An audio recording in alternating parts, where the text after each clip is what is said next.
Shanks has officially beaten all the allegations because, ladies and gentlemen, he was framed by none other than his evil twin brother, the leader of the God's Knight, Figarland, Shamrock. What the hell is even that? Yeah, that's actually his name. With Imu's personal Black Ops making their move to recruit more powerful soldiers and bring Elbaf under their control, Luffy is not gonna sit around quietly whilst his future territory is being taken over. Hence, Oda in chapter 1137 has set the stage for the Great Elbaf War. But this all started because of Imu's humiliating back-breaking loss in Egghead. And so, after feeling as though they had enough, Imu decided to enter the endgame. First, for his stupid blunder, she killed Saturn, one of her long-standing Gorosei apostles, and replaced him with Figarland Garling, the strongest and most famous warrior amongst the celestial dragons. And now, Imu has just sent the newly appointed leader of the God's Knight in Garling's son, Shamrock, to sort things out, summoning him along with Gunko into Elbaf. But this is just the beginning, because using my balls deep prediction hockey, I figured out that one of Imu's devil fruit powers is to share her ability and part of her essence to others via a devil's contract. For instance, Imu with the Devil no Mi is able to grant her subordinates with the ability to create summoning circles across the world. Saturn was able to utilize this and bypass his way into Egghead. The other Goroseis were also able to teleport there all the way from Merijoa. But in reality, this summoning circle and the communication they can have amongst each other is given to them with Imu as a conduit. Which is why when Joy Boy's Haki was unleashed, it not only hurt the Gorosei but also Imu, whose essence and powers were with the 5 elders, and so in turn caused her to drop on her knees, breaking the summoning circle, sending the Goroseis back to where they were before it happened. The other proof to this is the 5 elders' immortality. Initially, we believed that all of them went through the Ope no Mi surgery, but in chapter 1125, Saturn instantly withers away after Imu strips him of his position as a Gorosei. It's as though his longevity was due to Imu's powers and not his own. So, what does this mean for Luffy's fight with Shanks' twin and the Great Elbaf War? Well, One Piece chapter 1137 begins with Luffy and the gang arriving at Oda's castle in the Western Village. After making a deal with Loki to find the keys to his shackles in exchange for information on Shanks, Luffy is on a quest to find the keys. This castle is said to have never been used since King Harald's death 14 years ago. This means that if Loki left the sea right after, he would have been a pirate for around 8 years or so before Shanks slapped him up and brought him back to be locked up. But it's also hinted that this castle is where the royal family resided, which begs the question, if the royal castle is located in the sun world,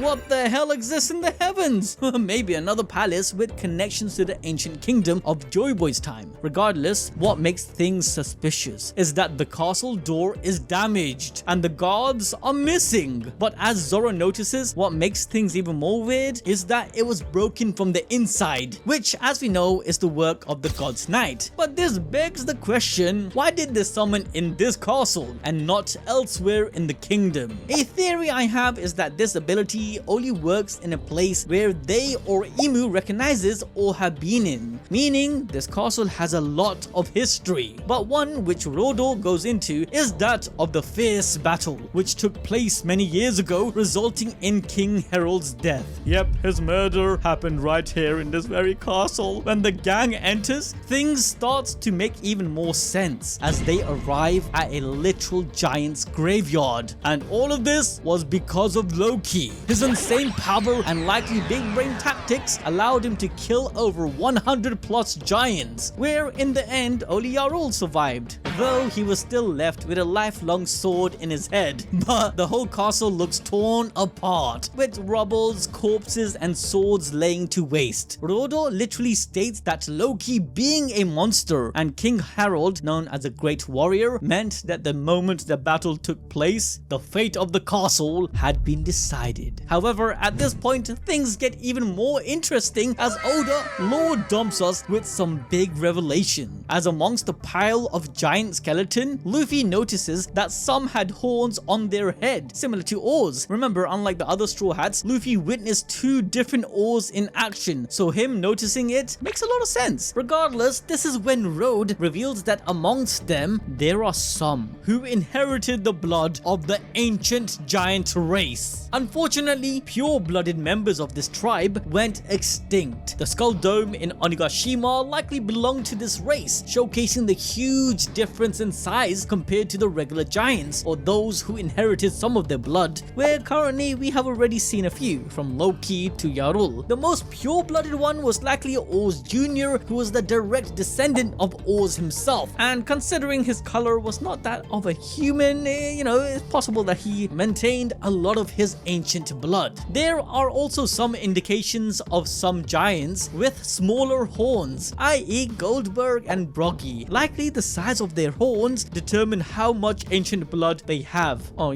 these guys probably just wearing horned helmets. But these horns also resemble the features of an Oni, which could suggest that Onis like Kaido and Yamato might be a distant relative to them as well. However, it's here where we come to a massive portrait of King Harald himself. Lore Master Road says that he was a peace-loving man and wanted to connect Elbaf to the rest of the world, similar to, Odin's dream for Wano. I mean, this guy was said to be the greatest king Elbaf has ever seen and was the epitome of peace to the point that he ripped out his own horns since he hated violence. Yep, it's not only revealed that King Harald and the royal family are descendants of the ancient giant tribe, but it seems they had a history of war and violence. After the fall of the ancient kingdom, the giants likely went through their own civil war as there was no longer anyone to band them together. Some of them likely migrated outside of Elbaf and mated with humans, which led to the Oni race and even the tribe where the Yeti brothers are from. We also have Big Mom, who is, either a test tube experiment or inherited a giant gene. With Elbaf, the giants after constant wars might have found it hard to find a partner and went outwards, mating with humans, which in turn diluted the blood of their descendants. Now I know you're thinking, how the heck can a giant impregnate a human? Like the girl would be instantly killed just from the attempt. But hey, it's possible the other way around, as we've seen with Ripley having a half-human, half-giant son in Colon. But regardless, because the giant race was divided into various tribes, King Harald's ancestor won the war between them many years ago, banding them all together under one country, Elbaf. However, from his actions, it's clear that Harald didn't care about purity of bloodlines at all, as it's revealed that Hyruden's mother is different from Loki's and had originated from a different country altogether. Hence why Hyruden, unlike his younger brother Loki, does not have horns. However, even though Harald didn't care, the people of Elbaf did, and so she wasn't able to become queen as they refused to accept her to the point of even looking down on her. King Harald was then forced to remarry to find a queen. So yep, racism even exists amongst the giants. Are you serious right now, bro? That's why Prince Loki would have been next in line to become the king rather than Hyruden, since he's a half-blood. But I mean, come on, you gotta put some respect on my guy Hyruden. He was bullied growing up as a half-blood, but yet managed to get together a decent crew who respected their captain, to eventually even joining the Straw Hats fleet, considering Luffy as the Commodore, who is not a giant at all. Zoro even asks his bro that if Hyruden is, like a dirty half-blood, why did he join him, in which he confirms that Hyruden was actually impressed with his map drawing, regardless of him being an otaku. Moreover, even after taking all the insults growing up, Hyruden still dreamed of becoming the king of all giants, not only in Elbaf, but the rest of the world as well. And as we know, giants do exist outside Elbaf, such as with the Yeti Cool brothers. However, as the gang continue through the castle, Luffy finds the guards knocked out on the floor, meaning they are not alone, foreshadowing the eventual clash with the God's Knight, Shamrock and Gunko. Speaking of, we move back to the underworld as Gunko continues to attack Loki, who can't move at all due to the sea prism chain that are tying him down. But with Loki continuing to reject the God Knight's invitation to join them, Gunko activates her arrow powers that marks the trajectory of attacks. Now, from the first glance, it seems that her powers is very similar to Imu's arrow attack that we saw against Sabo. However, despite it literally coming from the pits of darkness, it's later confirmed that she has the arrow oro no mi, which is the human arrow fruit. With this, she literally can manipulate her body by wrapping her body with the arrows, extending her appendages, and of course by using Haki, it becomes pretty deadly. She showcases another ability which sets a predetermined trajectory that cannot be dodged or stopped unless she deactivates her powers, and she says she'll only do that if Loki accepts their offer and becomes a celestial dragon. But my guy ain't having none of it. He continues to disrespect the duo, rejecting them, to which Gunko attacks commences exactly as predicted, eventually knocking him out cold. You got knocked the fuck out! Alongside the giant animals that tried to defend him. However, it's now time to officially drop the rat allegations as Oda finally reveals the face under the hood, the leader of the God's Knight, Figarland Shamrock. Yep, even Oda is trying to tell us he's a sham, born from the family of rocks, as Zebek's sister was taken by Garling to forcefully bear his children. Yes, those of you who have been following our balls deep lore would know that Roxy Zebek waged war against the Celestials due to them abducting his sister. Like Ginny, she was given to a high-class celestial dragon to produce children who would then be fed strong devil fruits and later become soldiers in the God's Knight. That was supposed to be Bonnie's purpose as well before they escaped. Gunko is also likely a product of this as well. But 38 years ago, during the Celestial Dragon's culling game in God Valley, Rox declared war and headed right there as soon as he heard the news of his sister's whereabouts. Unfortunately, he wasn't able to save her, but the incident gave her enough time to save one of her child. Though she had twins, she was only able to rescue one by placing baby Shanks in a treasure chest. He was then luckily found by Roger's crew. But what's amazing here is that as a baby, when he was found, his clothing consisted of both moon and sun, representing the Figarland's crescent moon along with the sun which it is illuminated by. The moon is actually very intertwined with Imu as well, as it represents a mass of darkness which can block out the sun if perfectly aligned, and also a huge pull on the sea itself that can cause tidal waves and flooding, something that Imu wants to do to the world. But the imagery doesn't end here, as later in Shanks' life we see him wear pants with only showcasing the star-shaped sun. This illustrates that as a baby he could have gone either direction, but he ended up representing the dawn, whereas his brother now represents the moon. Although there's also the possibility that Shamrock is a clone, as after losing his son, Garling could have, just gotten him cloned. But hey, I don't like that theory, so let's not go with that. Regardless, he is Garling's legit son and the leader of the God's Knight, and Oda confirming our theory of his existence is extremely satisfying as it answers many questions. For example, the rat who exposed Luffy having the sun god Nika fruit to the Gorosei in chapter 907 was not Shanks. It might have not been obvious to some, as at the time Oda purposely hid his face, but come on, a side profile of Shanks still showed his scar, whereas this imposter had no signs at all. That's also leaving aside the fact that this imposter showcased a stubbled beard. There was also the logic behind it, like how could Shanks be close to sailing towards Wano and near Marijoa at the same time?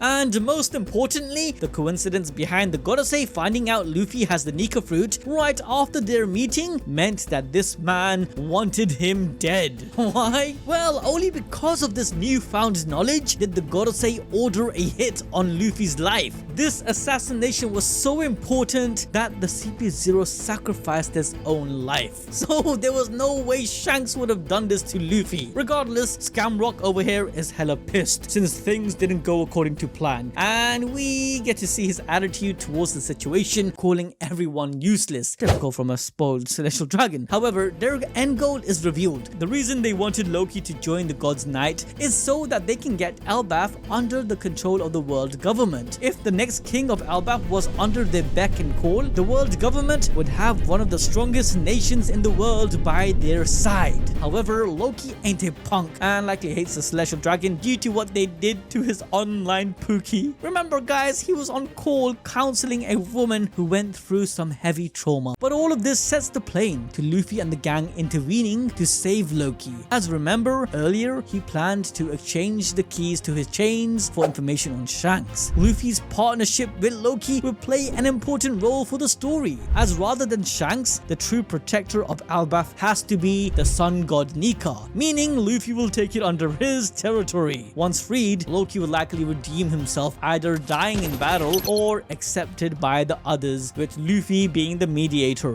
Regardless, a war is about to ensue, but it also brings us the question on how powerful is Shamrock's. Besides having the most busted DNA, which highly contributes to Haki, he likely has a broken ass devil fruit to go along with it. We already theorized that Shamrock's has a Zoan demon god fruit of a wolf or a hound, as we discussed Garling's zone fruit being the demonic Fenrir from the Norse mythology, and he too had twin sons named Skoll and Hati, where one chased the sun and the latter the moon. Shamrock's zone could either be the representation of Hati or Fenrir himself, and if you look closely to the giant animals that were trying to defend Loki, it seems that they were impaled by some sort of giant separated claws or stakes. If this isn't the result of Gunko's ability, then it can refer back to Shamrock's own claws. But hey, to make him even more powerful, with Imu giving Garling a Gorosei devil contract, he should now be immortal and have insane regeneration. But with his son being able to use the devil summoning circle, it could indicate that some of Imu's devil powers are being shared with Shamrock's as well, meaning he too might be able to regenerate and be very difficult to beat down. Likewise with Gunko, one of her eyes seemed to be a bit fishy, as though there was another soul inside. Regardless, with their original plan to recruit Loki to the side failing, Shamrock's initiates a change in plan and tells Gunko to get in touch with Mary Joa, stating that the ferocious warriors of Elbaf, who long ago dominated the New World,